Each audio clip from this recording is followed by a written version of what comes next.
వ్లాగ్స్‌కి స్వాగతం. ఈరోజు మన ఫ్యామిలీ మెంబర్స్‌తో నేను షేర్ చేసుకోబోయే రెసిపీ వచ్చేసి చాక్లెట్ కేక్. చేయడం ఇంత ఈజీయా అనేటట్టయితే చేశాను.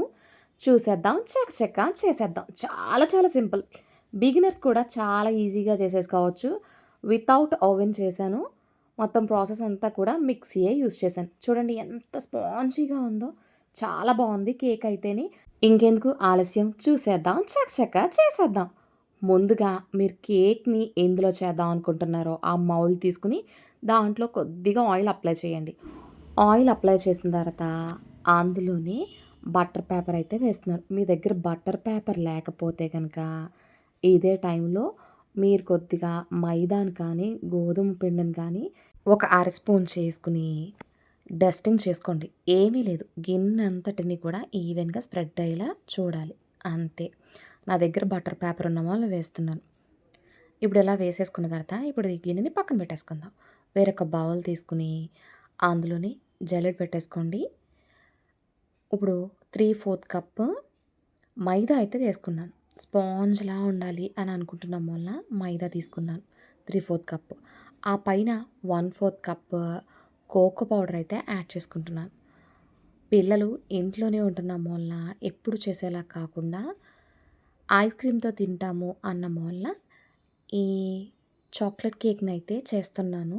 ఐస్ క్రీమ్‌తో ఈ చాక్లెట్ కేక్‌ని సర్వ్ చేశామంటే సూపర్‌గా ఉంటుంది.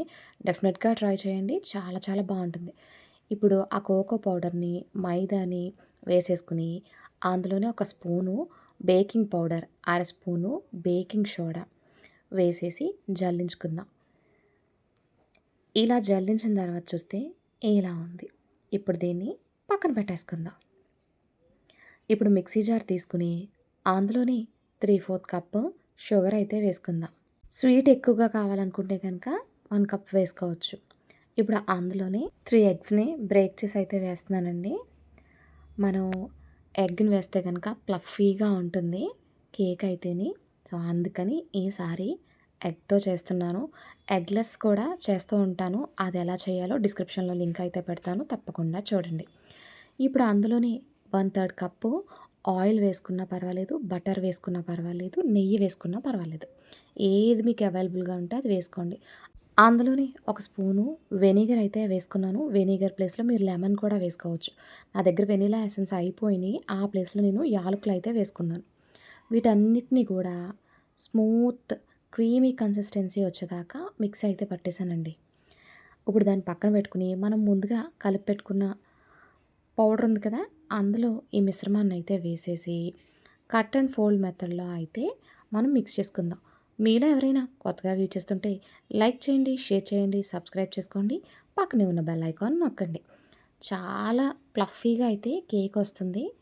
చాలా సింపుల్‌గా బిగినర్స్ సైతం ఈజీగా చేసేసుకోవచ్చు ఈ కేక్‌ని. ఇలా మనకి రిబ్బన్ కన్సిస్టెన్సీ రావాలి మిక్స్ చేసిన తర్వాత. ఇప్పుడు దీన్ని పక్కన పెట్టేసుకొని మనం ముందుగానే బటర్ పేపర్ వేసుకొని ఉంచుకున్నాం కదా ఒక మౌల్డ్. అందులోకి ఈ మిశ్రమాన్ని అయితే ట్రాన్స్‌ఫర్ చేసేసుకుందాం. చాలా తక్కువ టైంలోనే ఇంట్లో ఈజీగా స్నాక్ అంటే పిల్లలు ఇష్టంగా తినేది కేకే. ప్రతిరోజు వద్దు, కానీ ఎప్పుడైనా చేస్తే వాళ్ళు ఇష్టంగా తింటారు కదా! ఇలా అందులో కేక్ బ్యాటర్‌ని వేసేసుకున్న తర్వాత ఒకసారి ఆ గిన్నెని గానీ, మౌల్డ్‌ని గానీ ట్యాప్ చేసి పక్కన పెట్టుకోండి. ఈలోపు స్టవ్ వెలిగించుకొని పాన్ పెట్టుకుని మంటని లో టు మీడియం ఫ్లేమ్ మీద అడ్జస్ట్ చేసుకోండి.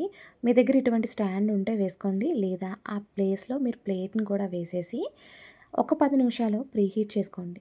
10 నిమిషాల తర్వాత మనం ముందుగా తయారు చేసి పెట్టుకున్న కేక్ బ్యాటర్‌ని ఒక మౌల్డ్‌లో వేసాం కదా! దాన్ని ఇందులో పెట్టేసి మూత పెట్టేసి లో టు మీడియం ఫ్లేమ్ మీదే ఒక 40 నిమిషాలు లేదా 30 నిమిషాలు అది ఉడికేదాకా ఉడకనివ్వండి.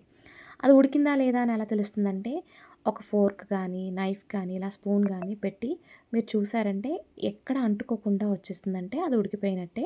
కేక్ అయితే బాగా కుక్ అయిపోయింది. ఇప్పుడు దాన్ని తీసేసి పక్కన పెట్టుకొని పూర్తిగా చల్లారిన తర్వాత దాని చుట్టూ ఉన్న ఎడ్జెస్‌నైతే ఒక్కసారి నేను చూపిస్తున్న విధంగా అయితే చేయండి.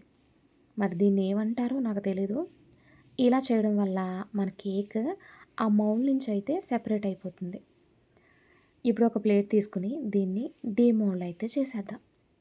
చూడండి నేను చూపిస్తున్నట్టే చేయండి. ఇలా పైన ట్యాప్ చేసిన తర్వాత చూస్తే కేక్ ఈజీగా డీమోల్డ్ అయిపోయింది. పైనున్న బటర్ పేపర్‌ని తీసేస్తే కేక్ రెడీ అయిపోయింది. చాలా స్మూత్‌గా ఉంది. ఇంకెందుకు ఆలస్యం కట్ చేసేసుకొని సర్వ్ చేసుకోవడమే. దీనిపైన నేను క్రీమ్ గానీ ఏమి డెకరేట్ చేయట్లేదు. ఎందుకంటే ఐస్ క్రీమ్‌తో సర్వ్ చేస్తే సూపర్ టేస్టీగా ఉంటుంది. చాలా చాలా easy and tasty chocolate cake అయితే రెడీ అయిపోయింది. నేనైతే దీనిపైన ఐస్ క్రీమ్ వేసి సర్వ్ చేసుకున్నాను. చాలా సింపుల్‌గా, టేస్టీగా chocolate ice cream cake ready.